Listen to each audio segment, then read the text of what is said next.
After 6 long months on the road helping my brother settle our late uncle's estate in Arizona, I was finally back home, back on the land I was born and raised on.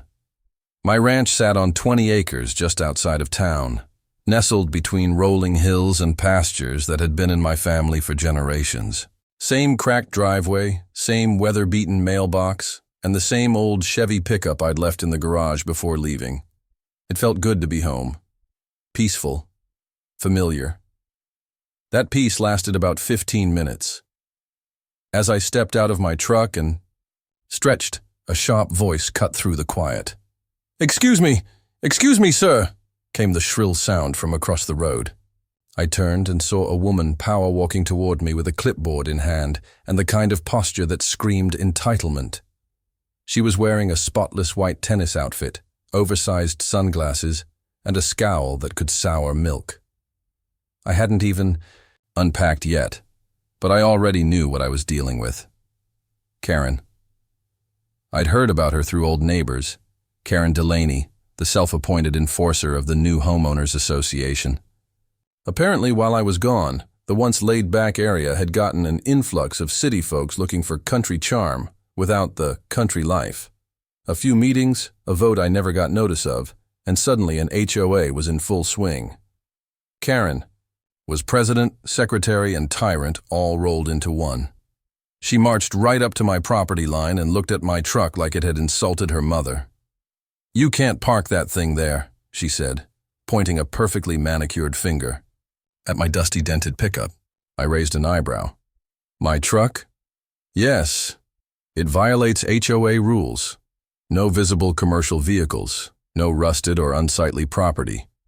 This is a residential community now, and we have standards. I leaned against the side of the truck and crossed my arms. "Ma'am, I've parked this truck in this exact spot for over 15 years. This is a ranch. I haul hay with it. I feed cattle. It's not unsightly, it's functional." Karen pursed her lips like she'd just bitten a lemon. That may have been acceptable before, but things are different now. We have a vision for this community. I had to laugh. Vision? This isn't a country club. This is a working ranch, and I didn't sign up for anyone's vision. "Well, you're in violation," she snapped, holding up the clipboard like it was a badge. "You'll be receiving a formal notice, and if the vehicle isn't removed within 24 hours, we will escalate this to the sheriff's department." That made me pause. Not because I was worried, but because she clearly had no idea who she was threatening. "Go ahead," I said calmly, tipping my hat. "Feel free to call the sheriff." She blinked, thrown off by my lack of panic. "You don't think I will? I hope you do." Karen huffed and spun on her heel, storming back across the road while muttering something about country trash under her breath. I just shook my head and went back to unloading my bags. I wasn't about to be bullied off my own land, not by a clipboard and a pair of sunglasses.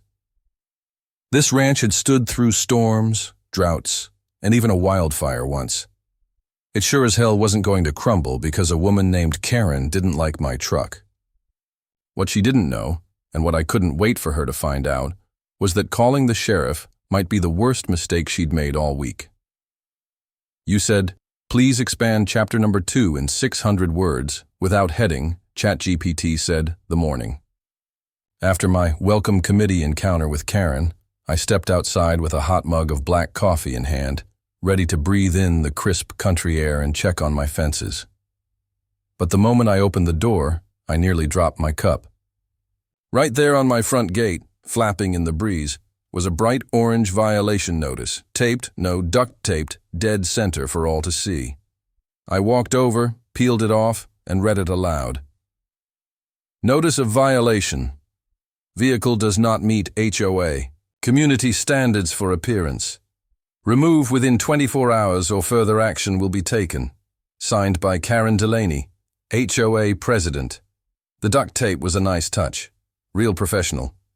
I shook my head and chuckled, already seeing where this was going. I figured I'd let her blow off some steam. She'd made her power move. Maybe that was enough for her. I was wrong. Not even 10 minutes later, I heard her again, heels clicking across the road like a marching drum. "Did you see the notice?" she called out, all puffed up like she was about to issue a parking ticket in Manhattan. "I did," I replied, calmly. "Real fancy choice of tape. This isn't a joke, Mr. Randall. You have 1 hour before I call the sheriff." "1 hour?" I said, raising my eyebrows. "I thought the notice gave me 24. I've decided it's now an emergency violation. Your truck is offensive. It's affecting neighborhood property values." I sipped my coffee and let her words hang in the air for a second. Offensive. That's what she called the same truck I used to pull my neighbors out of the snow every winter. "You go ahead and make that call," I said, leaning against the fence. "I'm sure the sheriff will be very interested." She whipped out her phone without another word and started dialing, pacing in front of my property like a watchdog in a tennis skirt. She turned her back to me, but I could still hear the fake distress dripping from her voice. "Yes, hello, yes, I need an officer immediately. I'm dealing with a hostile resident refusing to follow HOA rules. Yes, he's being aggressive and possibly armed." I almost choked on my coffee. Aggressive? Armed? I hadn't even raised my voice. She ended the call with a smug little nod to herself, like she'd finally gotten the upper hand. "They're on their way," she said, folding her arms. "We'll see how funny you are when law enforcement gets here." I nodded. "We sure will." 20 minutes later, I saw the dust rising from the road. A sheriff's SUV rolled in. Slow, tires crunching on gravel. Karen straightened her shoulders and smoothed down her hair like she was expecting an award. She marched toward the road, all ready to perform her victim act. The patrol car came to a stop in front of the gate. The driver's door opened, and out stepped my son. Sheriff James Randall, tall, broad-shouldered, mirrored sunglasses on, and the calm presence of a man who'd dealt with much bigger problems than an HOA meeting gone sideways. Karen froze mid-step. "Morning, Dad," he said, tipping his hat, with a grin. Karen turned slowly, her mouth opening and closing like a fish out of water. "Dad?" she stammered. I smiled, arms crossed. "Karen, meet my boy, Sheriff of Lincoln County." Her face turned 3 shades of pale. I didn't realize." "No, I bet you didn't," I said. "So, Sheriff, this here's the emergency?" He looked at me, then at the truck, then at Karen. "Looks like a man parked his own truck on his own land," he said flatly. "No law being broken here." Karen's mouth moved, but no sound came out. My son gave her a polite smile. "Ma'am, unless you have real evidence of a crime, I suggest you stop making false reports. That's a serious offense." She stammered something about misunderstanding and concern for the neighborhood.